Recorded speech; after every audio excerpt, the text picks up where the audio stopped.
All right, rockers and fellow horse nerds, we're going to look at how you train the passage in hand. Now, a couple of things. We're doing this with a horse that already knows it, schoolmaster horse. If you want to know how to do it with a horse that doesn't know how to do it yet, then please go over to our website, heliosharmony.com, and we show you all those mini micro steps. This is an overview of what the steps are that are needed, okay? The main steps.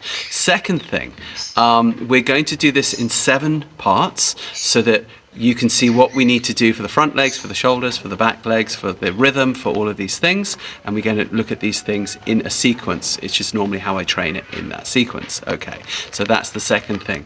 The third thing is please watch the whole thing like a TV show, like an overview, all 7. Just watch them all in sequence so you can get the big picture.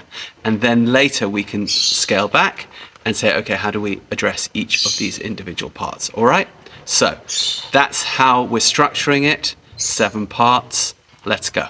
Thumbs up and subscribe. So this is Passage in Hand, video number 1 of 7. We're going to be looking at the Jambettes, the presentation of the front leg and the lifting of the hocks. We're going to need these things in the passage. So that's what we're looking at now. So here we are. We're going to start with learning how to present the front legs. This is called the jambette. And then hopefully learning how to commit weight to that jambette.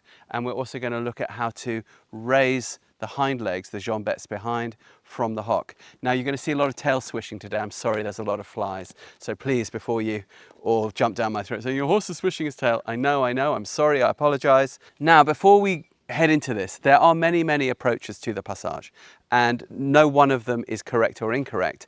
But this one that I'm favoring, which is the way I tend to train my horses to do it, seems to set them up for really clear knowledge of the thing before we add the rider, and we always find that's really advantageous.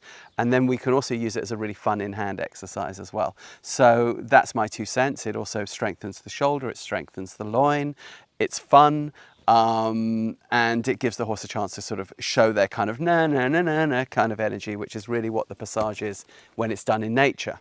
Okay, I'm going to work along a wall here. There'll be one video in which I work in a little bit of a circle, but passage is pretty much of a straight line thing. You can do it in circles, you can do it in laterals later on, but when you're learning it, the horse really likes to have a wall. And the reason I'm not doing it in an arena is a lot of people don't have arenas. So it's always good to kind of look for an area that you've got that is useful, the wall of your house, a line of cars, maybe you get your car dented, maybe that's not such a great idea, a line of trees, a hedge, you know, anything that gives the horse this kind of support and straight line. So I've chosen this wall. Okay, so jambettes.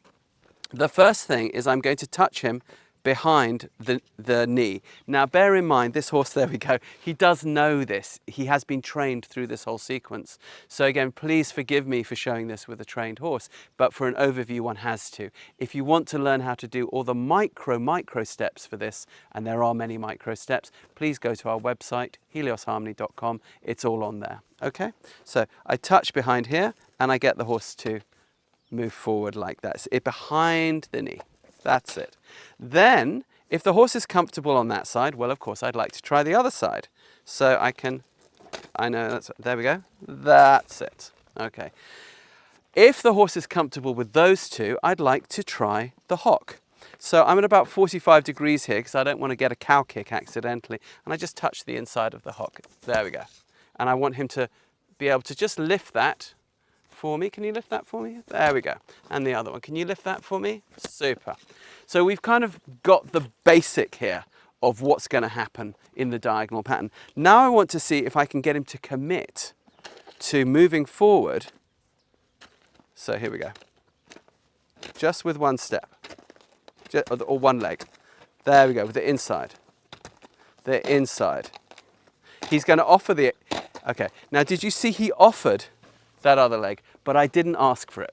If in the early stages of the training, the horse does offer you a double step, by all means accept it, but don't ask for it because it can blow their minds weirdly if you ask for it too soon, all right?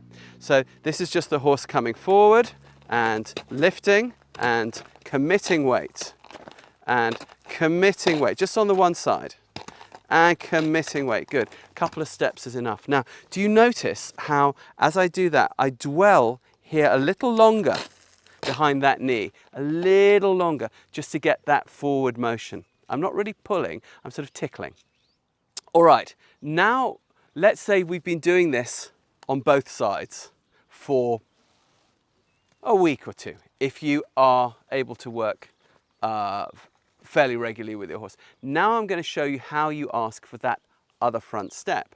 And some of you will say, but Rupert, this isn't Spanish. This isn't Spanish. This isn't passage. This is Spanish walk. Yeah, I tend to teach the passage out of the Spanish walk.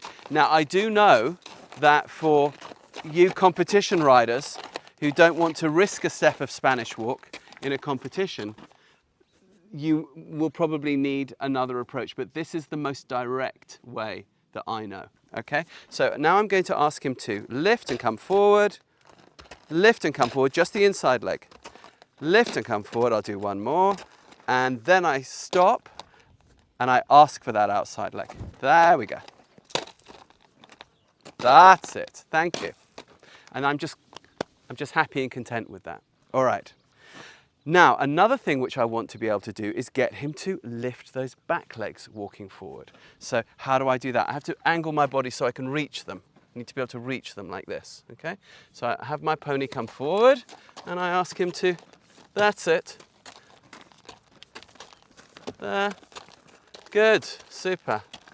And I want to be able, that's it. I can even touch the gaskin. There we go.